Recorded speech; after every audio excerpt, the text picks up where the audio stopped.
Greetings, Keishlings. Keish Prime here with my live reaction of Fire Force, Chapter 287. Okay, we have entered the Adola yet again, but this might be the last time that's going to happen, I imagine, considering, we're at the end of the series and whatnot, and yeah.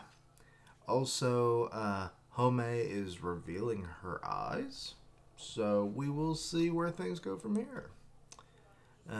She was talking about, like, we end the world together, kind of deal. So we'll see if that happens. Anyway, here she is as a child, I believe. The young saint closed her beautiful eyes until the promised day. She closed herself off from the light and in turn received God's divine revelation. She sought the light that dwelled deep within the darkness. Eventually, the filthy emotions of the humans started flowing into her.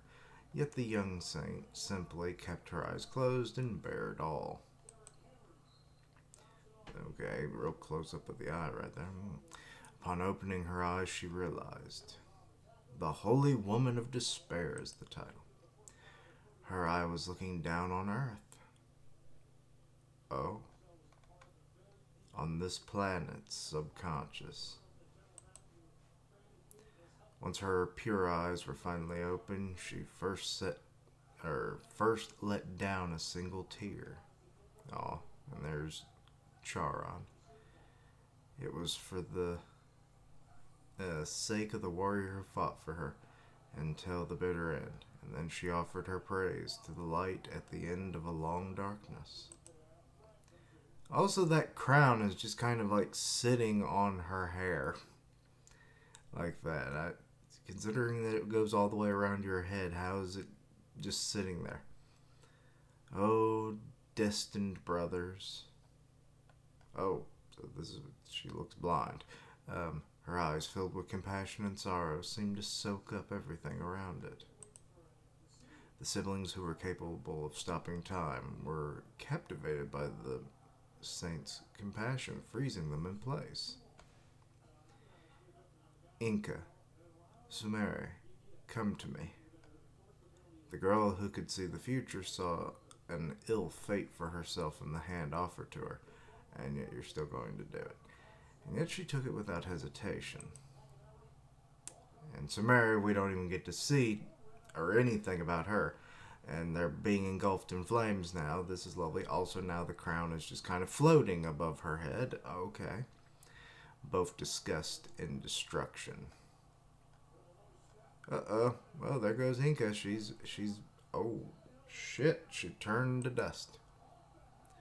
A person's death is both despair and salvation. Is it now? You've lost an arm and one of your eyes. Finally, thank you so much. So Sumeri's just like, I'm happy to serve. And they're both dead. How could you do that? The saint was the person most saddened by what happened. Such truth is undeniable. How could you do that to your own allies? Death is the only true salvation. Like hell it is, you can't just decide that. You're right, brother. However, only a god has the power to justify such an inconsistency. Absorbing all of mankind's collective unconscious, all of mankind's creations, the gods throughout history.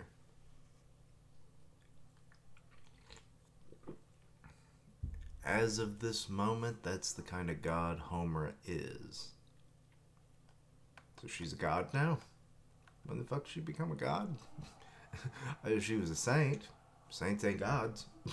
I'm kind of confused. And there's the Evangelius there behind her. So, Black flames at foot. Crown is really just morphing at its own whim now. The Evangelius. You finally showed yourself. The Evangelius is the entire collective unconscious given form. That thing. The collective unconscious is a shared consciousness, or consensus of all of humanity's unconscious. God, they're using unconscious way too damn much in this. Let's see here. The Evangelius is the very unconscious. It's the materialization of the secret desire within humans. And what is that secret desire? The evangelist's true form is the despair we saw on the way here. Okay. You are correct. As a saint, I've seen the replicable. What? For I don't know that word. Um, for humanity's collective unconscious. Again, we say it again. But what is the evangelist? What is unconscious? These words are starting to lose all meaning to me too. I now know the answers. The spoken words of a saint must only be truth. The siblings knew she could tell no lies. So what was the answer? The final point of imagination at the end of its evolution, humanity desires its own extermination. Really? God didn't create humanity. Humanity created God from their despair. Well, that kind of goes against like every freaking biblical, or not even biblical, just religious text then. So, And then God gave birth to more despair. But what is God? Apparently you're a god, so why don't you tell us? The sun god? Right. Religion. Friends, information, science, art, culture, family. And the boys stare at each other. It can be anything as long as it provides salvation. But humanity's history on the other side of that salvation, war, slaughter, accidents or, accidents. Disasters, we can't necessarily control disasters. Sickness, that one's iffy. Many new despairs were born. And so, learning from these despairs, humanity acquired ethics, values, medicine, technology, laws. Really? Wait. I guess in a way, but not entirely. Let's see here. Civilization advanced, the value of their souls increased, and they managed to keep death at bay, and so humanity earned safety. But had they really? Okay, a lot of this is becoming a lot of hypothetical mumbo jumbo because I don't think this thing's working. The safer they got, the stronger was their salvation. Death became more frightful. The fear in their hearts got stronger, and despair became stronger still. What do you think came after? The Great Cataclysm. And there it is, though it looks not like in, our world, it's their world, which is kind of weird. Shinra, young savior, in order to stop the cycle of salvation and despair. Is there any true salvation other than death? The answer found from humanity's history of despair. Can Shinra find salvation that surpasses it? Okay, so he has to come up with some kind of answer that she's going to accept that is a stronger salvation than death. To be honest, I don't even know what I could think of. Because she already mentioned other salvations, and it's like, so he can't say, he might say love for all I know, but I doubt it. And the next chapter is called What is Salvation? So yeah, this one is kind of a hit and miss chapter for me in just terms of like, how many times did they say unconscious? I mean, that word has now kind of lost all meaning at this point for me. So that was enough of an annoyance. I mean, there were parts of it that were good. We're getting more on Homura, and like now that she is fully enlightened, I guess we now know what the evangelist really is, which is still kind of weird, but I guess it makes more sense now. But how did it take on human form like that? That's where it gets a little like, what the hell. But alright, it is what it is. So yeah, all of the things of salvation, all the things that cause despair, we found salvation in various forms, but there is no greater salvation than death, which then is kind of weird. I guess it makes sense because, like, you don't have to worry about anything anymore. But then, the whole afterlife stuff, like, is there really then salvation? What if you went to hell? But then you probably think, well, hell, I just left hell, and to come to hell, this will be a treat, or something like that. I don't know. So yeah. Also, the whole thing of Homer just becoming a god is a little odd. I mean, she was a saint, sure, but saints don't become gods.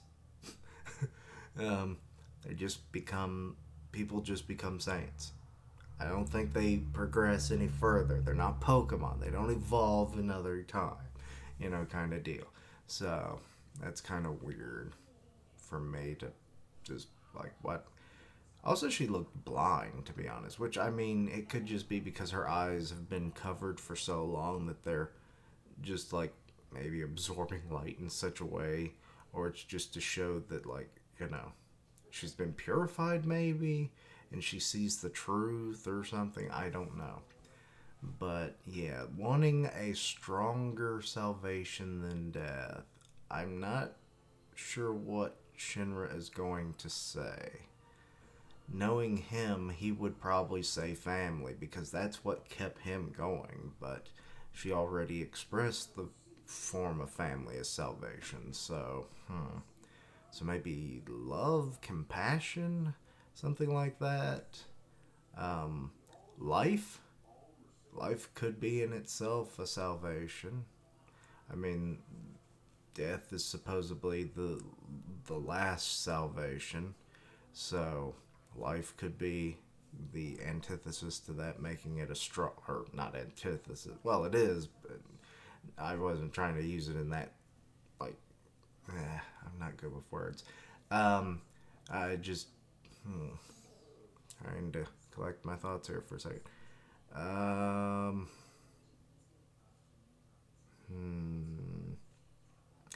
well, it's the opposite of death.